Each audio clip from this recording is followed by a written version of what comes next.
नमस्कार, हर हर महादेव भैया। राधे राधे सबके। आजकल का माहौल ऐसा चलत हो भाई। समय रहते संभर जा लोग जो है नहीं, बड़ी दुर्दशा हुई। और कहल गई सास और देवरान जेठान की कहानी हो। 15 से 16 साल बड़की की एले भाई हो गए जो ना, घर गृहस्थी बड़ी बढ़िया संभर ले है जो ना, छोटको सियान हो गल। मतारी बाप के इच्छा रहे जो उनकी शादी कह दी, यहू के जो ना यहू को घर गृहस्थी बसा दें, अपन कमा खा जो ना। और नौकरी लग गई लहल छोटके के जो ना, साल भर भर लहल जो ना नौकरी पौले जो ना, वही बीच में जो ना दखनारू दौड़े लगने जो ना, देख के शादी बियाह जो ना बड़े बढ़िया से संपन्न हो गए जो ना। मेहरारू आयल उनकर जो ना, बियाहे बियाहे से लौट के गई, दोंगे आयल दोंगे के टाइम से जो ना एकर जो ना रमना चालू हो गई। कौन चीज आदमी को रोज खोदे लगल जो ना, आदमिया थोड़ा समझदार रहल कि जो ना बाप मतारी पलने पोसने जो ना, भैया भौजी जो ना सब जनी खियौने पियौने सब चीज के जो ना थोड़ा समझत रहल जो ना। लेकिन मेहरुआ जो ना जान गई, सुनिए ना हमें अपन काम करे परी भाई जो ना, सुते राती के जो ना तो उठे कम से कम 10 बजे। 10 दिन तक लोग घर के लोग देखलस जो ना। फिर ओकरे बाद जो ना जेठान गईल जो ना, कहे छोटकी का भइल जो ना, तबियत उबियत नाइन तोर खराब है जो ना, आज 10 दिन से देखत हिला तोर जो ना कुछ समझ में आवत ना हम कुछ ना बोलल जो ना। फिर घूमर के चल जाइनी जो ना, अम्मा से कहनी अपने जो ना हो गई नी जो ना जगवनी।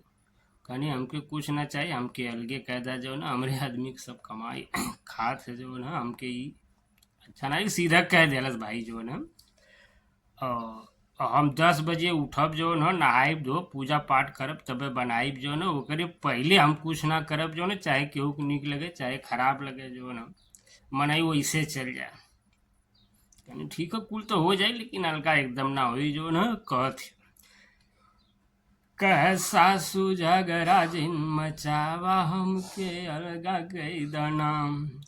हे सासू झगड़ा जिन मचावा, हमके अलगा कई दाना।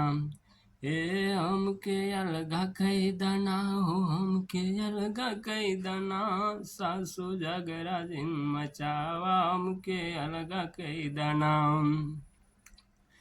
नहीं चाही थरिया लोटा, ना चाही बर्तनवा, मरे नैहर के बटुलिया, मरी वारी कई दाना। सासू झगड़ा जिन मचावा, हमके अलगा कई दाना। कमाई घमंड रह के तुम्हारी यही का नशा धैली हो।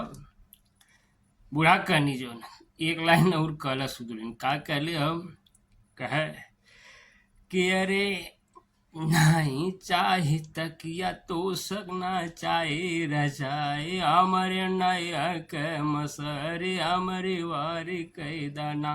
हमारे नैहर के मसरे हमारी वारी कई दाना।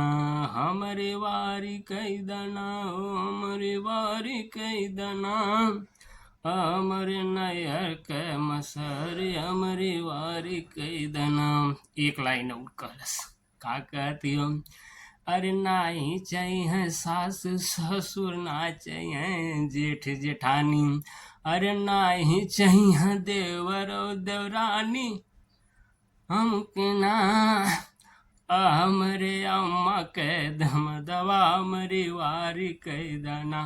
हमरे अम्मा के दम दवा, हमारी वारी कई दाना।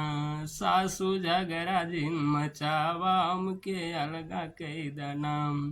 ए हमके अलगा कई दाना हो, हमके अलगा कई दाना। सासू झगड़ा जिन मचावा, हमके अलगा कई दाना।